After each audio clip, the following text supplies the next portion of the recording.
David Oyelow, great to see you. How are you? Very well. Welcome to San Francisco. Thank you. I rarely begin an interview by saying, stellar job, but watching Selma yesterday and you as MLK, mind-blowing. So I want to go back in time. I know that this came to you many years ago when you first moved to America. This journey for you has been a journey of many years. Tell me about the moment when something came to you and told you that playing MLK was going to be part of your journey.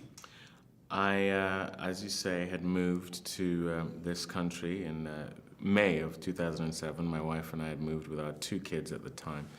And soon after moving here in July of 07, this script, Selma, hit the doormat. I read it and had this, what I can only describe as a visceral, spiritual knowing that this was part of my future. So much so that I started a diary on that day that basically the entry began, God has told me I am going to play Dr. King in the film Selma. And I had to write it down because you're British, you haven't done anything in Hollywood. Yes. Who do you think you are? But it was something, it lodged in my spirit in a way that was so undeniable. Unfortunately for me, the director at the time didn't agree with God. And by the way, early on, you also, you'd videoed some of yourself playing MLK, Yes. showed it to Oprah, and what did she say to you when you showed her that video? Well, that actually happened a little further down the line. That in 07 is when I had this particular initial episode, and then I had gone on after I think another 2 or 3 directors had come and gone from the project. I had then encountered Lee Daniels, who had done Precious at the time, and came on board of Selma and actually cast me to play King. But I met Oprah doing The Butler. Sure. And then I showed her this clip of me, because I said, this is my dream, to play Dr. King one day. And I remember her saying, yeah, I can see it.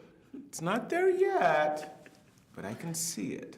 And from that day on, she became obsessed with sort of trying to help me realize this goal.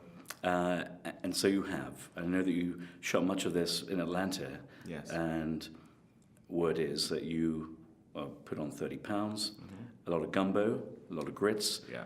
Tell me what else you had to do to become king.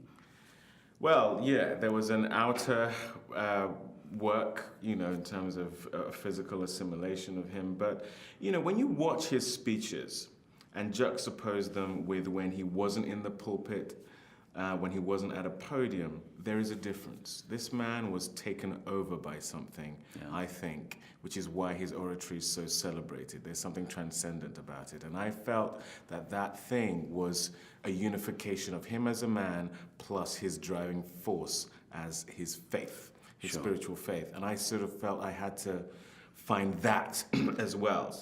So there was the outer, which is the physical, how he spoke, and then what was going on internally. And, I know for you that this was an emotional journey. To be him, you had to feel what it felt like to be him. Part of his journey were the threats against his life. Yeah. And on the day that you were giving a speech, you felt that perhaps that day you could be shot. You really felt this. It's a sort of an odd thing to talk about, really. Even now, retrospectively, it kind of feels and seems silly. But never before had I given myself to a role to this degree. And it got to the point where I think now, I started to think his thoughts, because I had so placed myself in the headspace that he was in. And the fact of the matter is, we shot that last speech in the film in the exact same place he did it, at the exact pulpit he did it from, with some of the people who were there 50 years ago. Yeah.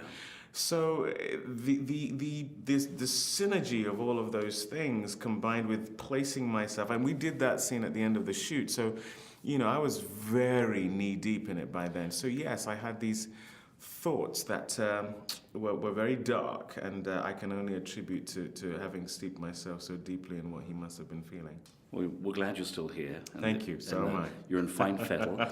I have to ask you, how was it for your wife having an affair with Dr. King for all those months? You'll have to ask her, but it's an indication of how much she loves me that she said, "No, you look fine. Yeah, I think you're lovely." It's not until I've now shed the weight she's going, "Oh, thank God for that." Oh, So yes, she had just almost as much work as me to do in having to endure having an affair with another man. How was your last day on set? And do you have some kind of ritual when you shake off a character and you say goodbye to a character? What happens for you? I'm pretty good at letting go. I have 4 kids, and they're desperate to have their dad back. And to be honest, I remember the exact feeling I had when we wrapped.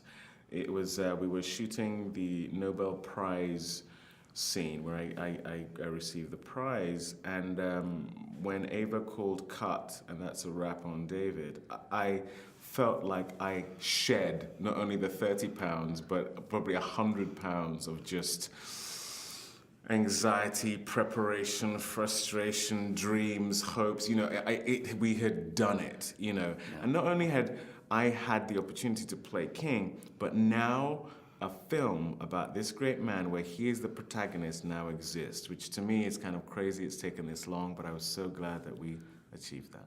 Well, grand job. The movie is now about to be out there for all to see. I hope lots of people get to see Selma. And I know you don't do this for the awards, but the award season is coming, and I know that you'll be getting lots of nods, and much deserved. David, congratulations, and thanks for the chat. Thank you. Cheers. Thank you.